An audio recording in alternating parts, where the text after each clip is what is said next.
আন্দোলনের মুখে ককরোচ জনতা পার্টি ও শিক্ষার্থীদের দাবি মেনে নিতে বাধ্য হয় মোদী সরকার।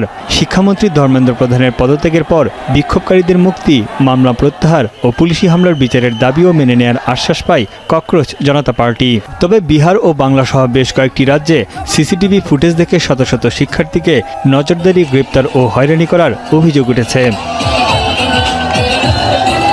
এমন অবস্থায় আটক বিক্ষোভকারীদের অবিলম্বে মুক্তি ও মামলা প্রত্যাহারের বিষয়ে সরকারকে একদিনের সময় বেঁধে দিয়েছে ককরোচ জনতা পার্টি। এ বিষয়ে লিখিত প্রতিশ্রুতি না দিলে আবারও রাস্তায় নামার হুঁশিয়ারি জানিয়েছে সংগঠনটি। এক বিবৃতিতে সিজেপি জানায়, দেশের কোথাও কোনো বিক্ষোভকারী শিক্ষার্থীর বিরুদ্ধে জবরদস্তি বা প্রতিশোধমূলক ব্যবস্থা নেওয়া যাবে না। এরই মধ্যে আন্দোলনে অংশ নেওয়া শিক্ষার্থীদের সহায়তায় আইনি পোর্টাল ও সুরক্ষা তহবিল চালু করেছে সিজেপি। हमारे प्रोटेस्ट को कॉल ऑफ किया था। বিক্ষোভের হুঁশিয়ারির পরই ককরোচ জনতা পার্টির সঙ্গে গভীর রাতে বৈঠকে বসে সরকারের প্রতিনিধি দল। ৩ ঘন্টার বৈঠক শেষে সিজিপি মুখপাত্র জানান, মামলা প্রত্যাহার, আটকদের মুক্তি ও ভবিষ্যতে কোনো ব্যবস্থা না নেওয়া সহ তাদের সুরক্ষায় সরকার পুনরায় প্রতিশ্রুতি দিয়েছে। শুধু দিল্লি নয়, আসাম, বিহার সহ অন্যান্য রাজ্যের ক্ষেত্রেও তা প্রযোজ্য হবে। जो वादे किए थे सरकार ने, हमें आशंका है कि वो शायद वादे नहीं रखे जाएंगे।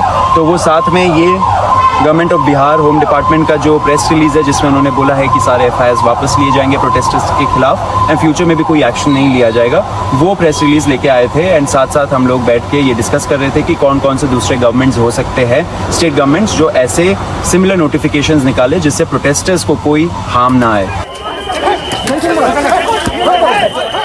এদিকে যন্তর মন্তরে আন্দোলনের সহিংসতার ঘটনায় সিসিটিভি ফুটেজ খতিয়ে দেখছে দিল্লি পুলিশ। ফেসিয়াল রিকগনিশন ও পূর্বের রেকর্ড ঘেটে এরই মধ্যে প্রায় ৩,০০০ অপরাধীকে শনাক্ত করেছে পুলিশ, যাদের মধ্যে অন্তত ৯৮৯ জনের বিরুদ্ধে হত্যা, ধর্ষণ, অপহরণ, ডাকাতি এবং যৌন নিপীড়ন সহ একাধিক মামলার রেকর্ড রয়েছে। এছাড়া এইসব অপরাধীর অনেকের বিরুদ্ধে একাধিক ফৌজদারি মামলা রয়েছে বলে দাবি পুলিশের। এদিকে সিজিবির ভবিষ্যৎ কর্মকৌশল শিগগিরই ঘোষণা করা হবে বলে জানান সংগঠনটির প্রতিষ্ঠাতা অভিজিৎ দীপকে। এছাড়া পাঞ্জাব প্রদেশে প্রশ্ন ফাঁসের অভিযোগের বিষয়ে পদক্ষেপ নেওয়ার পরিকল্পনার কথাও জানান তিনি।